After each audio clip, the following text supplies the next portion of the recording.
did his graduation and masters in botany from examination in June 2000. The field of applied microbiology and biotechnology.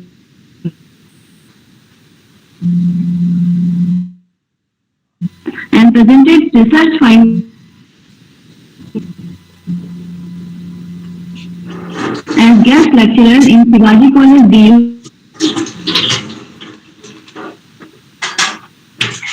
BSc and MSc at Allison.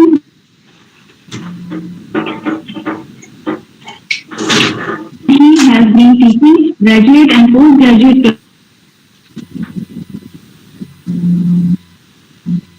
on this lecture series. Now I request Dr. Vivek Kumar Kedia to deliver. Thank you, Dalapati ma'am. Thank you, Dalapati ma'am, for nice introduction. Now everyone join the meeting. Am I audible? Yes, to all of sir. you? Yes, sir. You are audible, sir. Yes, sir. You are audible. Some students are still joining, but you can continue with your lecture, sir. You just start, sir. Okay. Thank you, sir. Thank you. First, I would like to thank Upreti sir for nice introduction to Dalapati man and whole organizing team, Adarsh Pandey sir, for organizing such a nice series from a 6 series of the lecture. So I would like to thank everyone and whole team. So today I am going to present a presentation on mechanism of biological nitrogen fixation. Then first question is why I choose nitrogen. Why I choose nitrogen? Why nitrogen is so important कि today we are talking on nitrogen. अगर हम plant की बात करें तो on dry weight basis nitrogen is the fourth most abundant element या fourth most abundant nutrient element which are present in the plant on dry mass basis because they are a very important constituent of protein, nucleic acid, hormone, chlorophyll, other primary and secondary metabolites of plant. So plants are very important. Nitrogen are very important to the plant. And most of the plants obtain these nitrogen from the soil in the form of nitrate, NO3, 1 negative charge, or in the form of ammonium ion. But the supply of nitrogen is very limited. In the soil pool, the availability of nitrogen is very limited. That's why plants compete for the nitrogen, both in agriculture's ecosystem or naturalist ecosystem. In both ecosystem, the supply of nitrogen is very limited. And because nitrogen is very important constituent of major macromolecules of our body, plant body, so they are very important. So in this presentation, today we will discuss, we have 3 objectives in today's presentation. First objective is what is nitrogen fixation. We should understand what is the basic concept of nitrogen fixation. Another point is how nitrogen cycle in the atmosphere. And the main point is our presentation, our discussion is biochemistry of biological nitrogen fixation. Then the first question arises, what is nitrogen fixation? Nitrogen fixation is the process in which free nitrogen, which are abundantly 78% available in our atmosphere, is converted into ammonia or ammonium ion. The useful form which are available to the plant system. So this conversion of free nitrogen to the ammonium is known as the nitrogen fixation.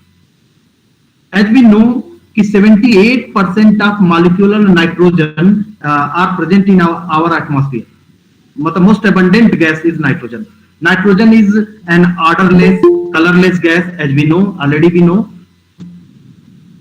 इतना ज्यादा 78% होने के बावजूद भी, जैसा मैंने पहले बताया कि नाइट्रोजन की सप्लाई जो है सॉइल पूल में वो लिमिटेड है. Then why limited? When 78% free nitrogen is, या die nitrogen is available in our atmosphere, then why it is not available to the plant system? Because dinitrogen have 3 triple bond, जो आप इस diagram में देख भी रहे होंगे।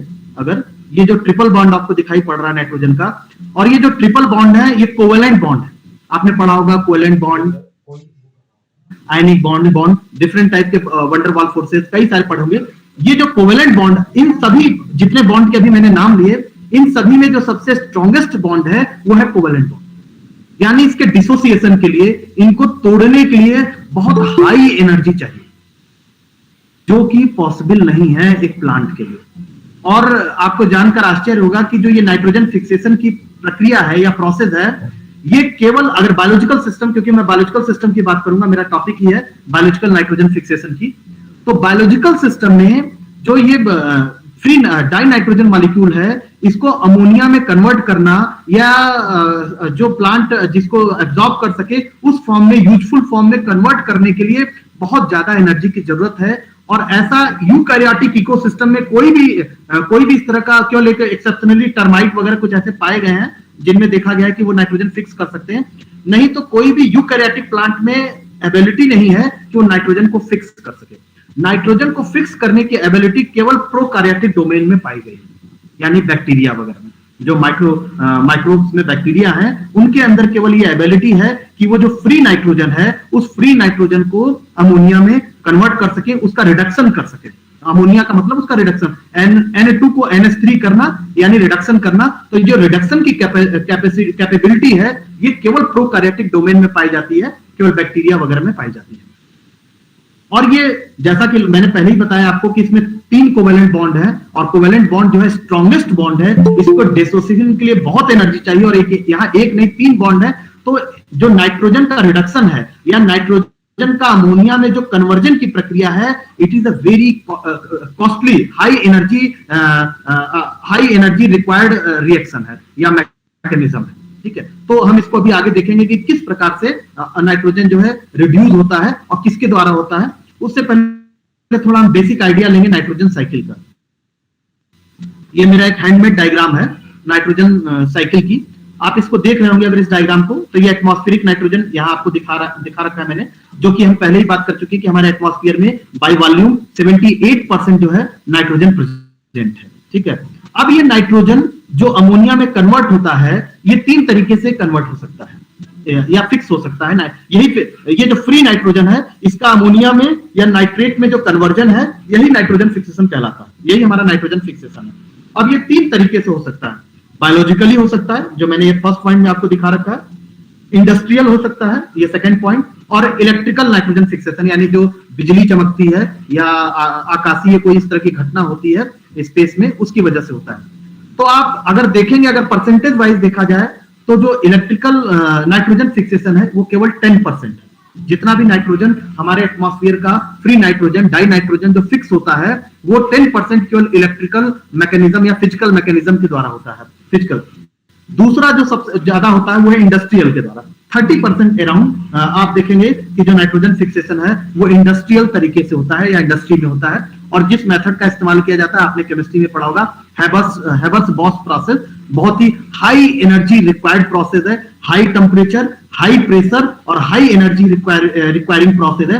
इसी की वजह से नाइट्रोजन जो है इतना कॉस्टली होता है, और सरकार जो है हमारी एग्रीकल्चर सेक्टर को इसके ऊपर सब्सिडी देती है, क्योंकि नाइट्रोजन फर्टिलाइजर बनाना, चाहे एनपीके हो, नाइट्रोजन फर्टिलाइजर में आपके एनपीके आता है और यूरिया आता है मुख्य रूप से, तो इनको बनाना हाई एनर्जी रिक्वायरमेंट, यानी कि ज्यादा पैसा कॉस्टली है, और जो कि हमारे फार्मर्स के लिए पॉसिबल नहीं कि उसको अफोर्ड कर सके, तो इसलिए सरकार उस पर सब्सिडी देती है। तो हमने देखा कि 10% इलेक्ट्रिकल नाइट्रोजन फिक्सेशन है, 30% इंडस्ट्रियल नाइट्रोजन फिक्सेशन है, जो मेजर पार्ट है बचा हुआ 60% वो बायोलॉजिकली नाइट्रोजन फिक्सेशन के द्वारा होता है, जो आज का हमारा मेन टॉपिक है। बायोलॉजिकल नाइट्रोजन फिक्सेशन माइक्रोब्स के द्वारा, प्रोकैरियोटिक ऑर्गेनिज्म के द्वारा जो नाइट्रोजन फिक्सेशन होता है वो 60% टोटल नाइट्रोजन का फिक्सेशन है। ठीक है, तो बायोलॉजिकली जो नाइट्रोजन फिक्सेशन होता है वो फ्री नाइट्रोजन जो एटमॉस्फेयर में है वो कन्वर्ट होता है अमोनिया में, और हमारे सॉइल में अवेलेबल हो जाता है प्लांट को। लेकिन अनफॉर्चुनेटली जो प्लांट है वो अमोनिया को, नाइट्रोजन को अमोनिया के फॉर्म में एब्जॉर्ब नहीं कर सकता। अमोनिया जो गैस है उसको प्लांट एब्जॉर्ब नहीं कर सकता डायरेक्ट, तो प्लांट सॉइल पूल में कुछ ऐसे माइक्रोब्स होते हैं, बैक्टीरिया होते हैं जो अमोनिया को कन्वर्ट करते हैं नाइट्रेट के फॉर्म में। ये देखिए अमोनिया है, इसको ये कन्वर्ट करते हैं नाइट्रेट, जो ये रेड कलर के बॉक्स में मैंने दिखा रखा है। और इस प्रक्रिया को बोलते हैं नाइट्रिफिकेशन। ये जो प्रोसेस है अमोनिया का कन्वर्जन नाइट्रेट में होना, इसको बोलते हैं नाइट्रिफिकेशन। और ये 2 स्टेप रिएक्शन है, आप देख भी रहे होंगे इसमें कि फर्स्ट स्टेप में जो अमोनिया है ये कन्वर्ट होता है नाइट्राइट में, जो NO2 चार्ज है और 1 नेगेटिव चार्ज है। तो ये आपका ये है नाइट्राइट और फिर कन्वर्ट होता है नाइट्रेट में। ये 2 स्टेप रिएक्शन है और ये अलग अलग बैक्टीरिया के द्वारा किया जाता है। अमोनिया को नाइट्राइट में कन्वर्ट करता है नाइट्रोजोमोनास, और नाइट्राइट को कन्वर्ट करता है नाइट्रेट में नाइट्रोबैक्टर। ठीक है, तो ये 2 बैक्टीरिया हैं जो सॉइल में पाए जाते हैं, जो इसको कन्वर्ट करते हैं, और इस प्रक्रिया को बोलते हैं, इस प्रोसेस को बोलते हैं नाइट्रिफिकेशन।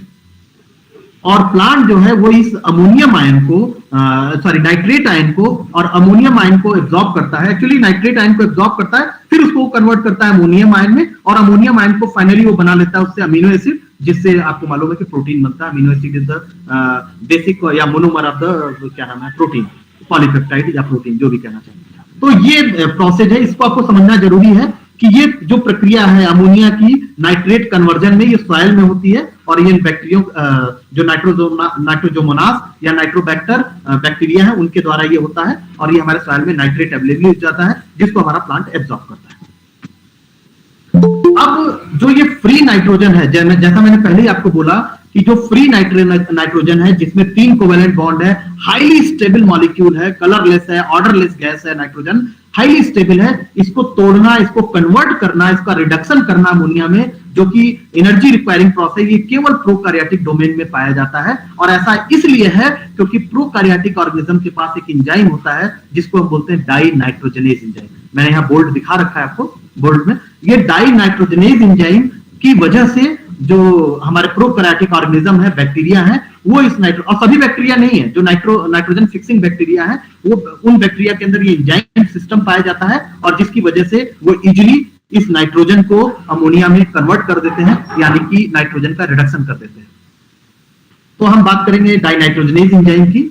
जो डाइनाइट्रोजनेज एंजाइम है एक मल्टीमेरिक प्रोटीन कॉम्प्लेक्स का बना हुआ है। हम जानते हैं कि enzymes are proteinaceous in nature, जितने भी एंजाइम्स हैं, एक राइबोजाइम को छोड़ के एक्सेप्शन, तो enzymes are proteinaceous in nature. तो हमारा डाइनाइट्रोजनेज एंजाइम भी जो है वो प्रोटीनेशियस है, मल्टीमेरिक प्रोटीन का बना है। 2 मेजर इसमें 2 पार्ट पाए जाते हैं, जैसा कि मैंने आपको दिखा भी रखा है, आप इसमें देखेंगे तो 2 पार्ट हैं। एक पार्ट जो है, स्मॉलर पार्ट जो है, उसको बोलते हैं Fe प्रोटीन। ठीक है, Fe प्रोटीन, और ये डाइमर है। ये भी दो सेम सिमिलर यूनिट से मिलकर बना हुआ है, जिनका जो मास है 24 किलो टू 36 किलो डाल्टन के बीच में आता है। क्योंकि ऐसा इसलिए 24 टू 36, क्योंकि जो अलग अलग बैक्टीरियल स्पीसीज हैं, उन स्पीसीज में ये वेरी करता है। ठीक है, तो उन स्पीसीज के हिसाब से किसी में 24 हो सकता है, किसी में 36 किलो डाल्टन के बीच में आता है। तो ये 2 यूनिट होती है, 2 यूनिट मिलकर आइसोमेरिक सेम यूनिट होती है, आइडेंटिकल यूनिट होती है, और इनसे मिलकर बनता है Fe प्रोटीन। ठीक है, और इसमें Fe प्रोटीन जरूर बोलते हैं, लेकिन इसमें 4 मॉलिक्यूल इसके आयरन के होते हैं, और 4 मॉलिक्यूल जो होते हैं सल्फर के पाए जाते हैं। इसीलिए देखिए मैंने यहाँ पे लिख रखा है Fe4S4। तो ये इनसे मिलकर बना होता है स्मॉलर यूनिट, जिसको हम Fe प्रोटीन बोलते हैं, और ये डाइमर है। जबकि जो लार्जर प्रोटीन है वो टेट्रामर, वो 4 यूनिट से मिलकर बना है।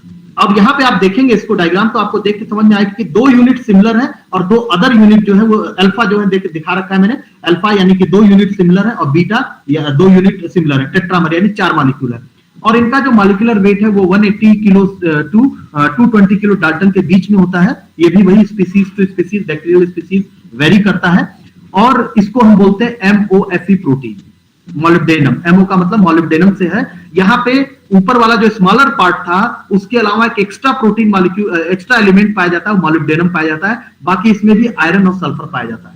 आप इसको और अच्छे से इस डायग्राम के द्वारा समझ सकते हैं। इस डायग्राम में आप देखिए, ये मल्टीमेरिक प्रोटीन है डाइनाइट्रोजनेज का। ये डाइमर जो है एक जैसी यूनिट है, ये Fe प्रोटीन बोलते हैं इसको, लेकिन ये बना होता है 4 मॉलिक्यूल ऑफ आयरन और 4 मॉलिक्यूल ऑफ सल्फर से मिलकर बना होता है। इसी प्रकार से ये टेट्रामर यूनिट है, लार्जर पोर्शन है, जिसको हम बोलते हैं MOFE प्रोटीन यानी कि मोलिब्डेनम, आयरन और सल्फर से मिलकर बना होता है। इसमें ये जो दो आपको दिख रही है डार्क कलर की, ये दो सिमिलर है, अल्फा यूनिट और जो लार्जर बीटा यूनिट आपको दिखाई पड़ रही है। तो इस प्रकार से ये टेट्रामर है और ये पूरा एंजाइम हमारा कहलाता है डाई नाइट्रोजनेज एंजाइम। ठीक है, इस एंजाइम को जो स्मॉलर यूनिट है इसको हम बोल सकते हैं डाई नाइट्रोजनेज रिडक्टेज। देखिए यहाँ पे लिखा भी है, क्योंकि यहाँ पे एक्चुअली रिडक्शन होता है किसका, अभी हम देखेंगे कि फेरोडॉक्सिन के द्वारा इसका रिडक्शन होता है, जबकि जो लार्जर टेट्रामर मॉलिक्यूल है उसको हम सिंपल डाई नाइट्रोजनेज बोलते हैं। और यहीं पे अमोनिया, हमारा नाइट्रोजन जो है फ्री नाइट्रोजन, वो कन्वर्ट होता है अमोनिया में। ठीक है, और ये दोनों ही पार्ट, चाहे Fe प्रोटीन हो चाहे MOFE प्रोटीन हो, both part are highly sensitive to oxygen. आप देखेंगे यहां मैंने इसको चीज को लिख भी रखी है, rapidly and irreversibly inactivated by oxygen. यानी अगर ये ऑक्सीजन के संपर्क में आएंगे, ऑक्सीजन के कांटेक्ट में आएंगे, तो ये जो इनकी एबिलिटी है या इनकी जो कैटालिटिक एबिलिटी है वो लॉस हो जाएगी, ये नाइट्रोजन फिक्सेशन नहीं कर पाएंगे रैपिडली, बहुत तेजी से और इरिवर्सिबली। एक बार इन्होंने अपनी नाइट्रोजन फिक्सेशन की या नाइट्रोजन रिडक्शन की कैपेबिलिटी को लॉस किया तो दोबारा को रिटेन नहीं कर सकते, इसीलिए इरिवर्सिबली इनएक्टिवेट हो जाते हैं ऑक्सीजन के द्वारा। और इनमें मैंने हाफ टाइम भी बता रखा है, जो आपका स्मॉलर यूनिट है वो with in a second 30 to 45 second के बीच में इनएक्टिवेट उसका हाफ लाइफ टाइम है, और जबकि लार्जर यूनिट का 10 मिनट हाफ लाइफ टाइम का मतलब कि जो एंजाइम की एबिलिटी है, जो टर्नओवर नंबर है, यानी कि उसकी जो क्षमता है वो कितने समय में आधी हो जाती है, तो ये हाफ लाइफ टाइम इसको बोलते हैं। तो जो हमारा स्मॉलर यूनिट है Fe प्रोटीन या ऑक्सीजन के कांटेक्ट में आने पे वो अपनी एक्टिविटी को with in a second 30 to 45 second के अंदर अपनी एक्टिविटी को 50% लॉस कर देता है। और इसी प्रकार से जो MOFE प्रोटीन है हमारा, जो लार्जर यूनिट है, वो विद इन 10 मिनट में अगर ऑक्सीजन के कांटेक्ट में आती है तो आने के बाद वो अपने जो उसकी एबिलिटी है नाइट्रोजन फिक्सेशन की, उसको लॉस रिड्यूस कर देती है। अब आप इस डायग्राम में देखेंगे कि मैंने इस डायग्राम में दिखा रखा है कि जो इनको रिड्यूसिंग पावर कहां से मिलती है। तो रिड्यूसिंग पावर ये FD का मतलब फेरोडॉक्सिन से है। ये भी एक स्मॉल प्रोटीन है, करीब 14 to 20 14 से 20 किलो डाल्टन यूनिट का होता है, किलो डाल्टन का होता है। और इसको, ये भी आयरन सल्फर ग्रुप का प्रोटीन है, और आपने इसको रिस्पायरेशन ऑफ फोटोसिंथेसिस में देखा होगा, पढ़ा होगा।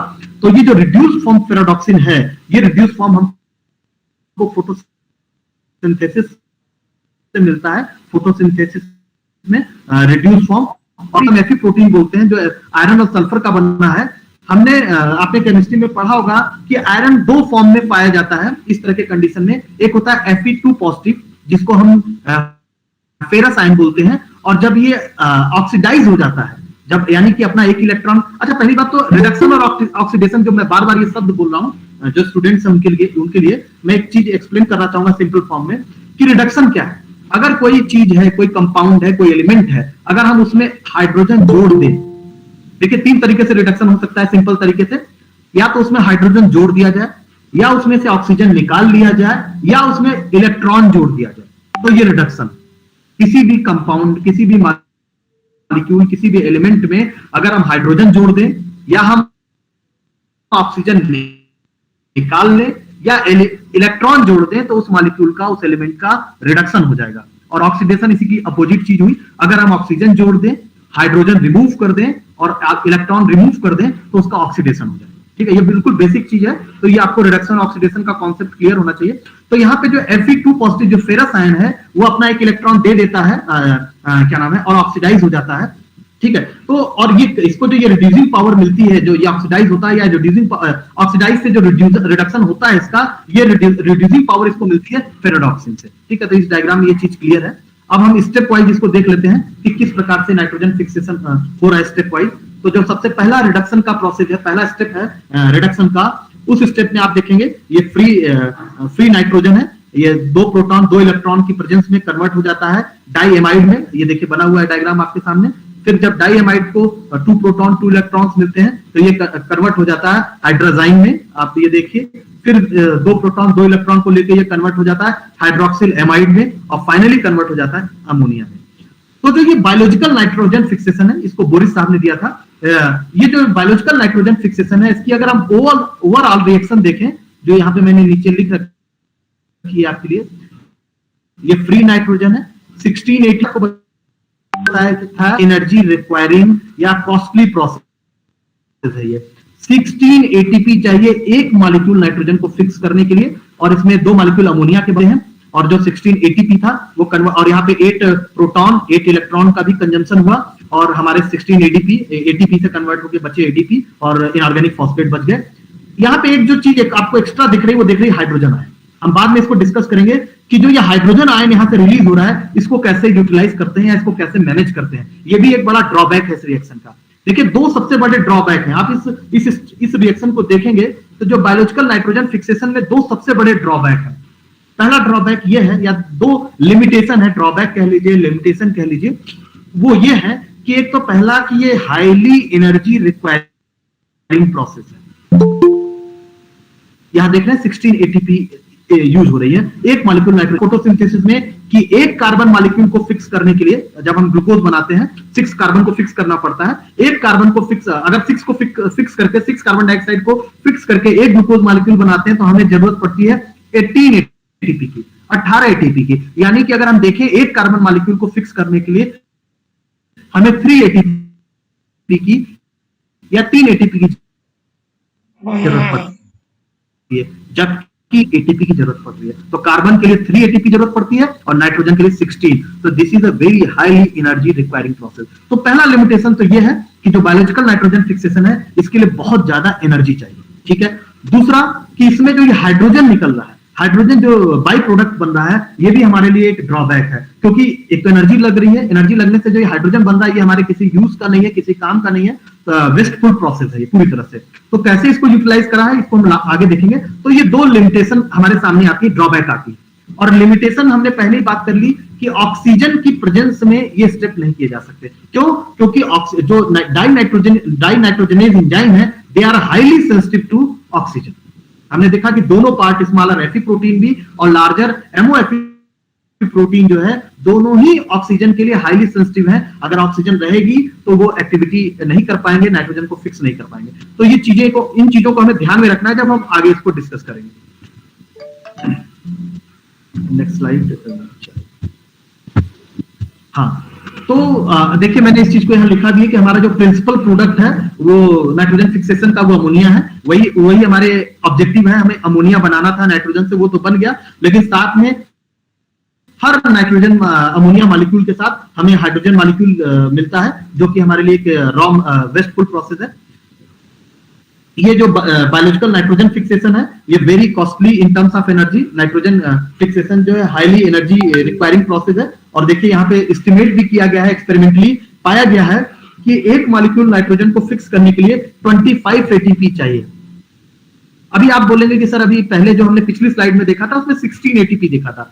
हाँ ठीक है, 9 एटीपी की हमें जरूरत और इसलिए पड़ती है, जो हम फेराडॉक्सिन, हमने रिड्यूस्ड फेराडॉक्सिन को यूज किया, उसको बनाने का या उसको हम एटीपी में कन्वर्ट करते तो वो इक्विवेलेंट होता है, 9 एटीपी के इक्विवेलेंट होता है। तो इस प्रकार से को टोटल एक मॉलिक्यूल नाइट्रोजन को बनाने के लिए जब हमने प्रैक्टिकली इसको करके देखा, लैब में साइंटिस्टों ने करके देखा, तो उन्होंने ये पाया कि एक सिंगल मॉलिक्यूल नाइट्रोजन फिक्सेशन के लिए 25 एटीपी की रिक्वायरमेंट होती है। तो ये this is a very highly energy requiring process.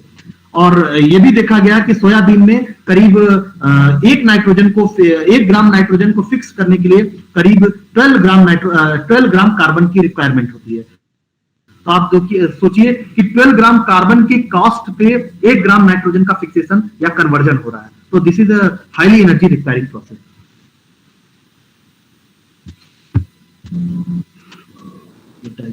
हाँ, इस डायग्राम में मैंने ये दिखाने की कोशिश की है, एक तो हम पहला ये डिस्कस करते हैं कि एनर्जी रिक्वायरिंग प्रोसेस है।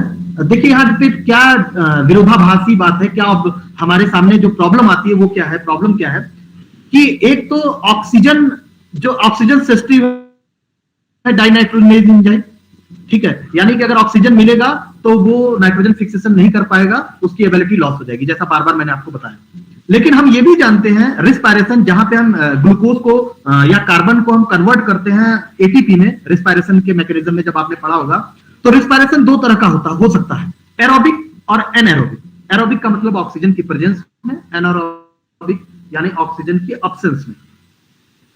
जब आप ये इस प्रोसेस यहाँ पे ये दिखाई गई है, थोड़ा क्लियर नहीं आ रही पिक्चर, जो भी रीजन होगा, लेकिन आप जानते हैं इस चीज को, ये कॉमन चीज है, बेसिक आपने पढ़ा होगा इसको ग्लाइकोलाइसिस में, अरे रेस्पिरेशन में, कि अगर ऑक्सीजन प्रेजेंस की प्रेजेंट एरोबिक कंडीशन होती है, ऑक्सीजन प्रेजेंट होता है सिस्टम में, तो एक जो ग्लूकोज का मॉलिक्यूल है वो अराउंड 36 और 38 एटीपी बनाता है, नेट एटीपी बनाता है 36 या 38, ठीक है, आपने पढ़ा इसको। और अगर ऑक्सीजन अब्सेंट है, यानी कि अगर एनारोबिक कंडीशन है, ऑक्सीजन अब्सेंट है, तो एक मॉलिक्यूल जो है ग्लूकोज का वो केवल 2 एटीपी बनाता है, ओनली 2 एटीपी। अगर ऑक्सीजन अब्सेंट है तो केवल 2 एटीपी बनेगी, और अगर ऑक्सीजन प्रेजेंट है तो 36 या 38 एटीपी बनेगी। तो अब देखिए, अगर हमें ज्यादा एनर्जी चाहिए तो हमें एरोबिक रेस्पिरेशन करना पड़ेगा, यानी ऑक्सीजन होना चाहिए, और अगर ऑक्सीजन होगा तो डाई नाइट्रोजनेज एंजाइम जो है वो काम नहीं करेगा, वो इनएक्टिवेट हो जाएगा। तो अब ये जो चीजें हैं, ये जो ड्रॉबैक है इस सिस्टम, ये जो हमारे सामने लिमिटेशन है या ये जो प्रॉब्लम है, इस प्रॉब्लम से निकलने के लिए जो नेचर ने, माइक्रोब्स ने या प्रोकैरियोटिक सिस्टम ने किस तरह से स्ट्रेटेजी अपनाई है, उसको हम आगे डिस्कस करेंगे। उससे पहले हम देख लेते हैं कि जो हमारे सामने हाइड्रोजन आया उसका हम क्या कर सकते हैं। जो हाइड्रोजन बाई प्रोडक्ट के रूप में हमें मिला था, हमने देखा कि जब बायोलॉजिकली नाइट्रोजन फिक्सेशन हो रहा था तो एक मॉलिक्यूल अमोनिया के साथ एक मॉलिक्यूल हाइड्रोजन का भी प्रोड्यूस हो रहा था, जो कि वेस्टफुल प्रोसेस है।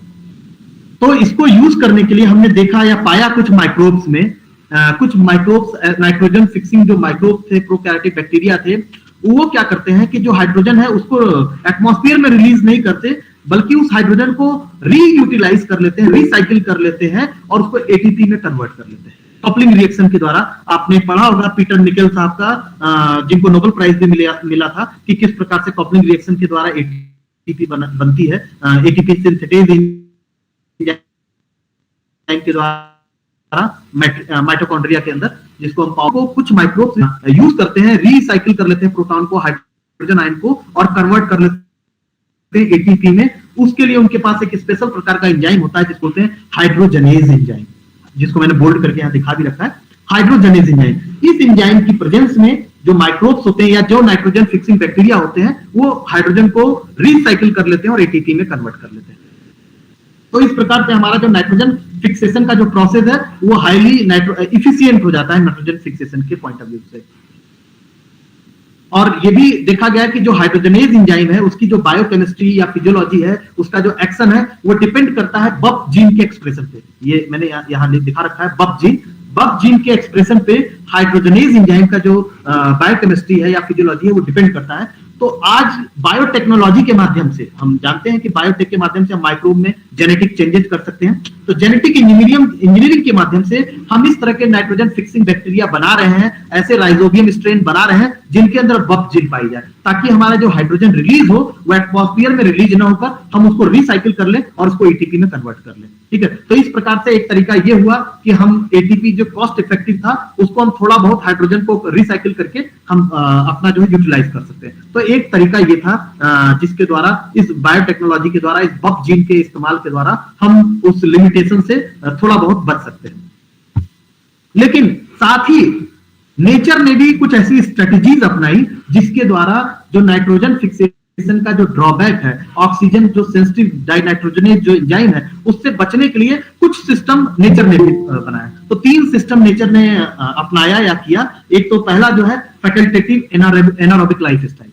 फैकल्टेटिव एनारोबिक लाइफस्टाइल का मतलब यह है कि जब माइक्रोब को एनर्जी बनानी है, एटीपी की सिंथेसिस करनी है, तो एरोबिक सिस्टम में सर्वाइव करता है या रहता है और एक ग्लूकोज मॉलिक्यूल से 36 या 38 एटीपी बना लेता है और इस प्रकार से मोस्ट मतलब मैक्सिमम जो एनर्जी बन सकती है वो बना लेता है। लेकिन जब उसको नाइट्रोजन फिक्सेशन करना होता है, क्योंकि नाइट्रोजन फिक्सेशन में ऑक्सीजन नहीं चाहिए, ऑक्सीजन के लिए डाइनाइट्रोजनेज एंजाइम हाईली सेंसिटिव है, तो वो एनारोबिक कंडीशन में चला जाता है। एनारोबिक कंडीशन में रहकर और नाइट्रोजन फिक्सेशन कर लेता है और उस बनी हुई एटीपी को यूज कर लेता है, और फिर जब एटीपी बनाना होता है तो आ जाता है एरोबिक कंडीशन में। और इस प्रकार से वो दोनों, ये जो ड्रॉबैक था उससे बच जाता है कि एनर्जी भी मैक्सिमम बना सके और नाइट्रोजन को भी फिक्स कर सके। तो एक तो तरीका यह है कि फैकल्टेटिव एनारोबिक लाइफ स्टाइल अपनाकर माइक्रोब जो है इस कंडीशन से, इस प्रॉब्लम से बच सकता है। दूसरा हमने देखा साइनोबैक्टीरिया में, जो जिनको हम ब्लू ग्रीन एल्गी बोलते हैं, नॉस्टॉक वगैरह में, वहां पे एक स्पेशलाइज्ड सेल पाई जाती है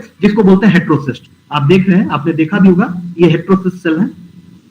ठीक है। हेटेरोसिस सेल देखेंगे जो नॉर्मल सेल होती है उनसे थोड़ा साइड में बड़ी होती है, ठीक है, साइड में बड़ी होती है। और जो इनकी वॉल होती है वो हाईली थिक होती है। थिक इसलिए होती है ताकि इसमें अंदर से ऑक्सीजन, बाहर से आउटर एटमॉस्फेयर से ऑक्सीजन अंदर न जा सके। तो एक तरीके से ये हो गया कि ये इन्होंने एक आइसोलेटेड कंडीशन बना दी जहां पे ऑक्सीजन न जा सके और वहां पे वो नाइट्रोजन फिक्स कर सके।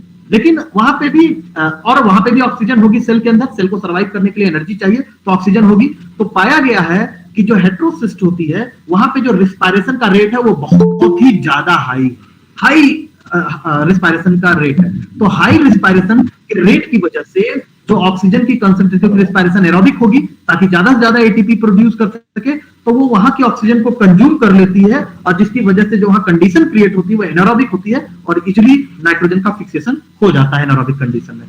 पहली चीज ये। दूसरा, हेटेरोसिस्ट में क्या पाया गया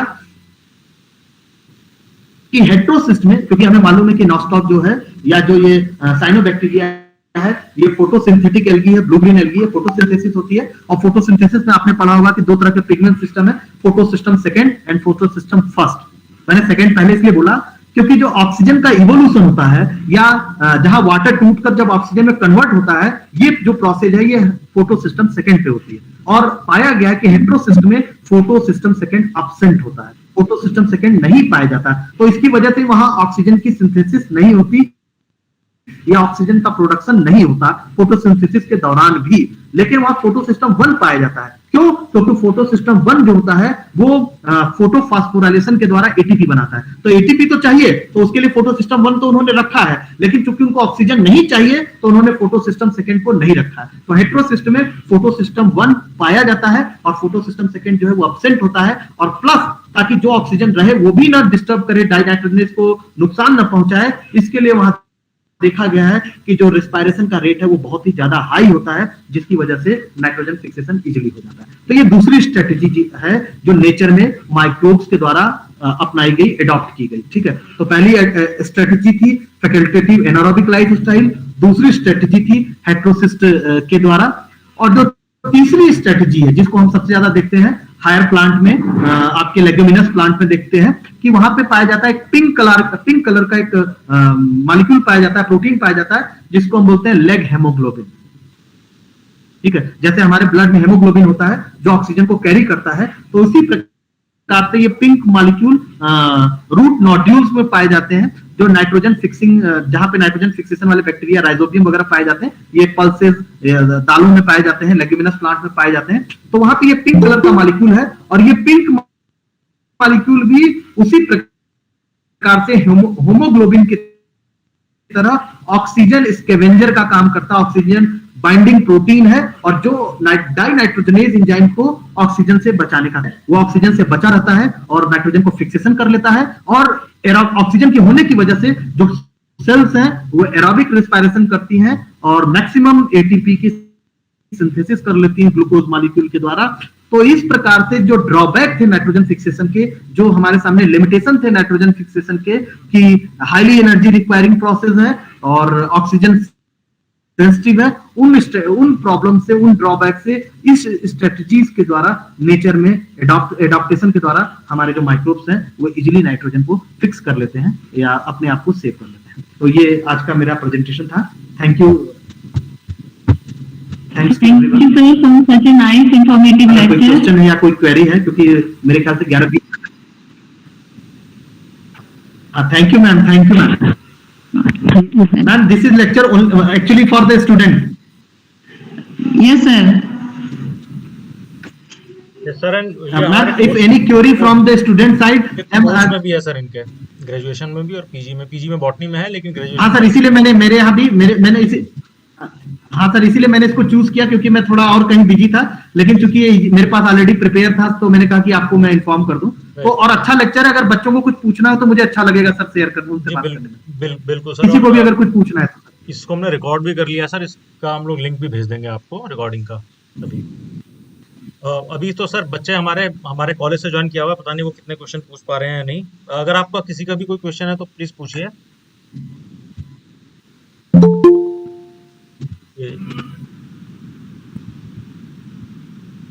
ठीक है sir, thank you very much for nice lecture.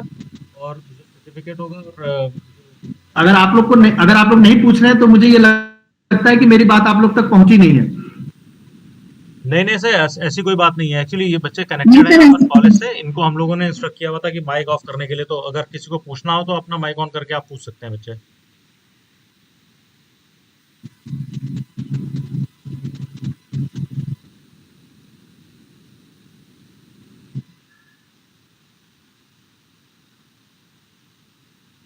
और थोड़ा सा तो भी मुझे लगता है कि चीजें No questions? Okay, sir, then let's call it a day. Thank you very much for such a nice lecture. It was indeed a very informative lecture, or we'll look forward for further participation of yours in our program. Thank you, sir. Thank you very much. thank you sir, thank you for this invitation, sir.